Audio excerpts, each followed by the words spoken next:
Veganuary vegan?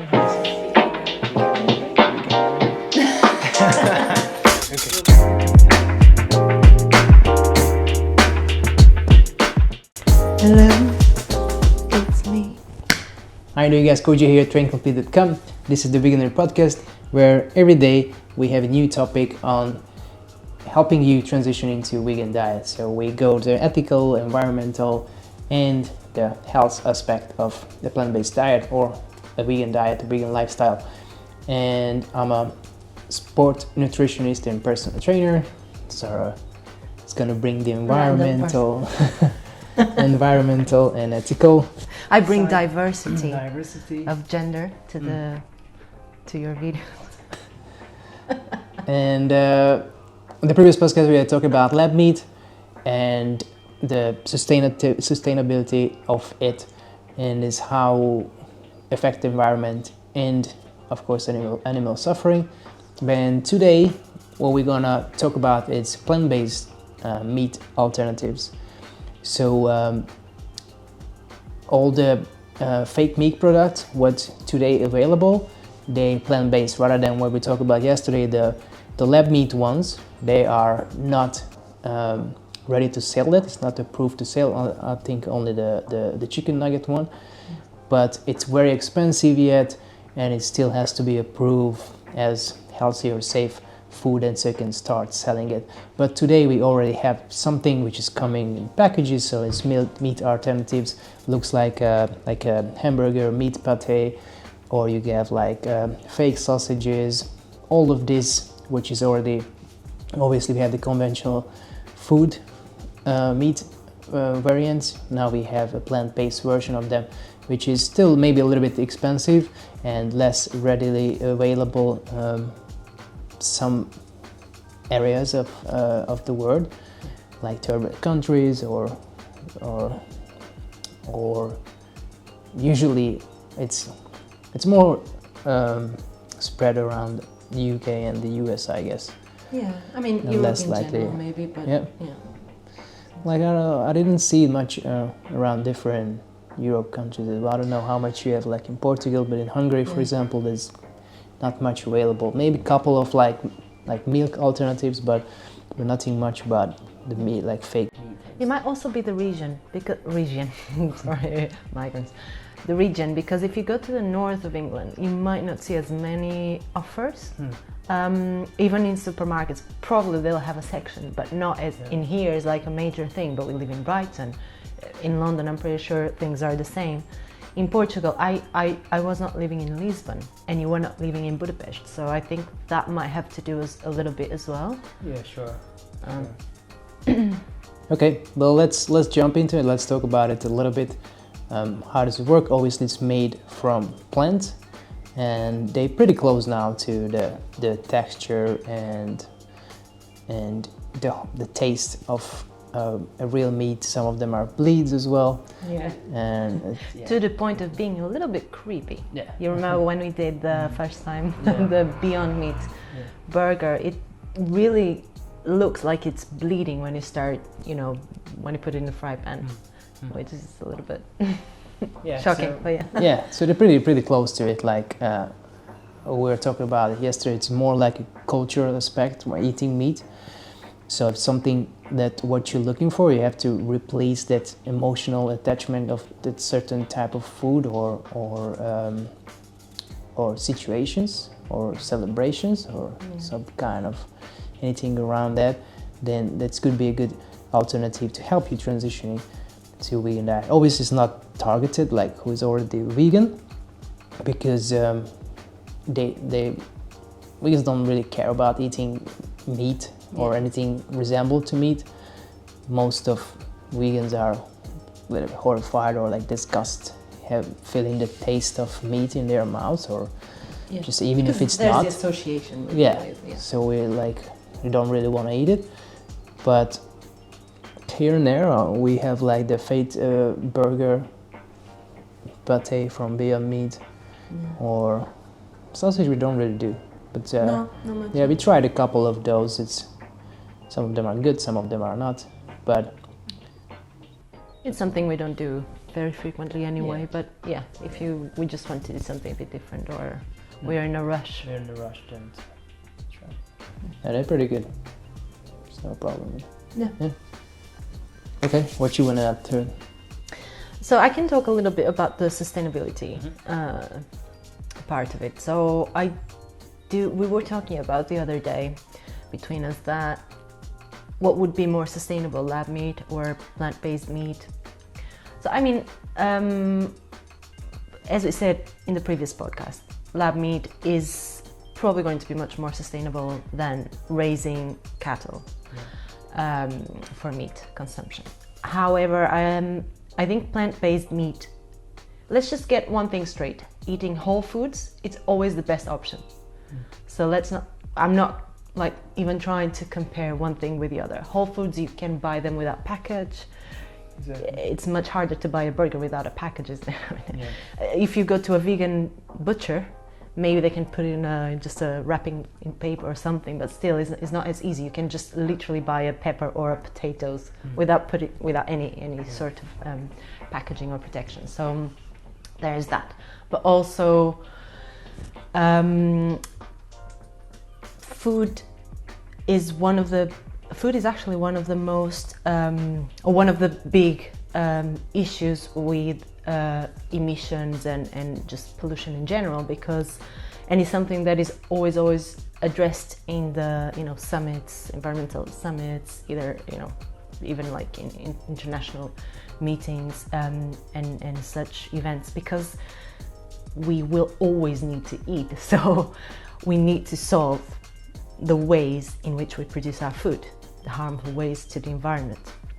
So even if you're not very in tune with animal rights matters, if you at least are minimally interested in sustainability and in minimizing environmental damage, this is something that you can look at as well, in terms of becoming at least plant-based, if not vegan, but plant-based would be a great help. And basically it's more or less kind of official by now, since a few years ago really.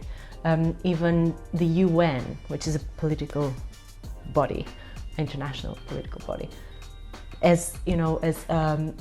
published reports saying that if the majority of the world could go plant-based, that would have a very, very significant impact in terms of environmental damage reduction.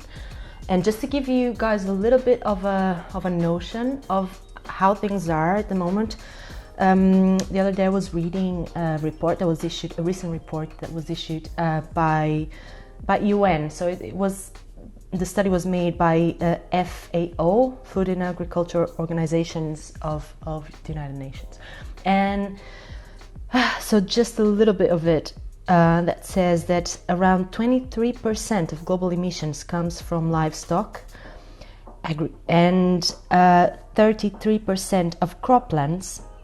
So 26% of the planet's ice-free land is used for livestock grazing, and 33% of the croplands that exist are used to produce plants to feed those animals. So I mean, 26 plus 33% is more than half of ice-free land.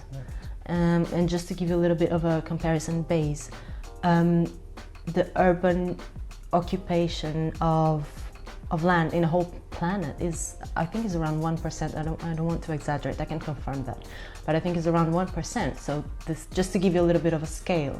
And then we have this huge amount of land that is being used just to raise and feed the cattle that then we are going to feed, that we're going to be fed and to eat. So if you would cut the animal raising, animal farming, then you would cut all these two waste of land, and these lands are majority provoking. This extra use of land is provoking a lot of deforestation in obviously wild forest areas, but also rainforest area, which is very, very problematic, as we all know. Yeah. And this is just one of the aspects, but I think it's a very notable one, and it's very visual. Yeah, as I mentioned before, like we know already now, like science proved, and a lot of people are not just regular people, but people who are in sport or high performing athletes are proving that you can be plant-based and healthy and competitive athlete as well. So you can, the plant-based diet is sustainable for every age or every life cycle, what you can go in through. So from kids to adults, old people, pregnancy. So every aspect of life you can be plant-based now. So we know that now. So we know that we don't need meat to survive or to be healthy. So we're still eating it and still consuming a lot of it. Obviously, it's a big industry. So these industries, these companies want us to eat it every day because that's where they make the money out of it. So don't think what you see in advertisement or what you see, this is fake studies, that you need these animal products, because obviously you don't need it. But we attach to it in emotional because our grandmothers and mothers and parents and they were cooking these foods. But nowadays we have much more knowledge and much more variety what we have access to. So we can have nice vegetarian meals as well, and then we don't have to kill animals. But obviously, as long as this is in transition and we still want to keep this culture up, then this is a good alternative to use these fake meat products. And obviously, these companies doesn't target vegans. It's more like target people who eat meat every day. And if these products goes into big chains like McDonald's and Burger King, and they can reduce animal burgers and then switch them to plant-based burgers, it's obviously it's something we can support. And then I was talking about this in one of my interviews on Instagram, which you can follow on the link below in the description, that by just buying these vegan products, even if you don't eat that often, it's good to support these companies, because if they grow bigger, then they can make a bigger change than you or me can do. So obviously it's maybe have like capitalism aspect behind it, and then there's a lot of political issues we can talk about, but nonetheless, like they are way bigger companies. They affect way more life than we can affect. And if we make this trendy, then maybe one day animal suffering can stop, and we can reduce the environmental impact what we do with animal farming. And obviously we need to cap that companies as well at one point, but the more and more companies coming up, because the vegan industry is so minuscule to compare to the meat and dairy industry, so they are like less than 1% or something. But as they grow and then more of these companies come up and you can invest your money into it, then it could be a good sign of people want this change. And mainly, I guess, vegan people know about these companies, so even if you don't buy it every day, but try to support them and spread the word and show your not vegan friends, and they might switch one day, and then exactly. It could be some good outcome. I mean, we're not naive to the point of trying to convince people that plant-based companies are that much different in terms of capitalistic goals than the others. But this is where we can use the system to our advantage, and actually, funny enough, during last year's, due to the COVID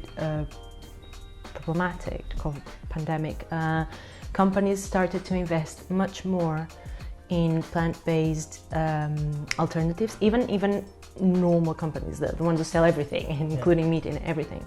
They had a little bit of a plant-based alternatives just to try it in the market. And last year, after reports associating concentrations of live animals and selling animals in markets and so on, everything that has to do with cattle raising and meat consumption, there's a correlation between that and what they call zoonotic viruses, which are viruses that can or gain the ability of jump from animals to humans due to the constant contact between one and another. So companies started to invest a lot in plant-based alternatives, which gives you a little bit of a clue that this is something that needs to be done. Otherwise, they wouldn't spend money on it. Yeah.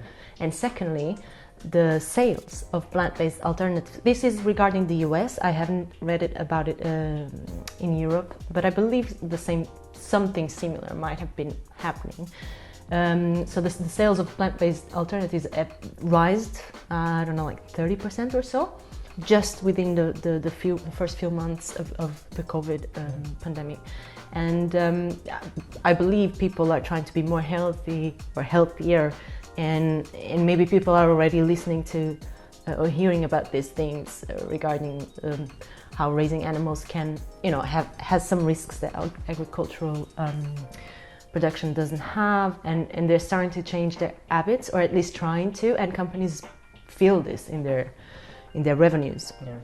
So they start changing as well. So the consumer, one person is not going to change much, but if everyone, almost globally or at least nationally, starts changing their eating habits or any consumption habits in a certain way, then companies will have to follow the trend. Definitely. Yeah. And I mean, we were talking about before, just to clarify as well, about the environmental disadvantages of cattle raising. Of course, that if we make industrial agriculture, even if it's just plants, it's also not beneficial to the environment, but there's the things that we can do. First of all, we can start doing this sort of urban, more efficient agriculture, as we talked about in the previous podcast. And secondly, even that being harmful to the environment as well is still not as harmful as cattle raising, because as we mentioned before, you need more deforestation for cattle raising. You need not only the cattle area, but also the cattle feeding area to produce their food. And then we were talking the other day about transportation as well. Yeah. Transportation of vegetable products, it's much more compact, so you need less space. So you need, comparing to transportation of animal or either live or even dead, but if you transport large parts, you need to make more travels because you have less space for the same amount of nutrition concentration. So less travels, less emissions, less pollution, less damage as well. Yeah. And there's also very associated to cattle raising the pollution of the groundwater bodies. Yeah. So, more ethical reasons, emissions, contamination of groundwater, all of those things, will have a heavy weight in terms of taking decisions about these industries in the future. Yeah, exactly. Yeah, veganism is not just about not eating meat, but the environmental, ethical. So it's a whole grail of everything you wanna. If you just starting to eat plant-based or vegan, then you're gonna improve all these three aspects. Obviously, you're working on your ego or your ethical progress, and the environmental, and then you stop animal suffering as well. Yeah. Obviously, improving your health. So, okay, if nothing else to add, that was it. Let me just add another thing that we were talking between us as well, and I think it's very important. We are not insensitive and completely unaware of human effects as well in terms of business, because farmers are just trying to make a living.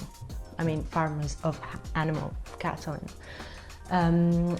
So we understand that these sort of transformations have an impact on those people's livelihoods.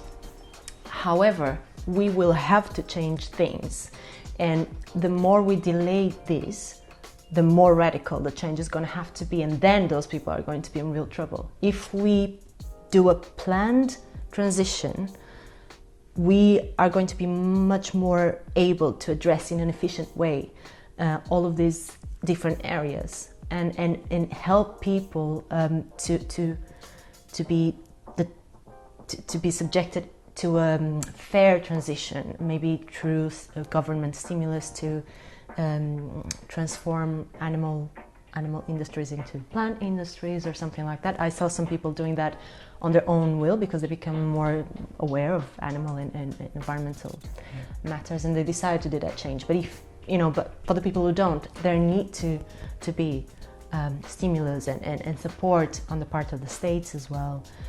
So we are aware of that. We are not saying just that to hell with farmers or whatever. We are in it's going to be a transfer. Decades of transfer. But if we don't start doing it, then that's going to be worse even for them as well. It's going to be hard to feed 1 billion people. Okay, thank you very much. If you have any questions, let me know on the comment section, and I hope you enjoyed this series. I'll catch you next one. Train complete. Now let's eat. Me too.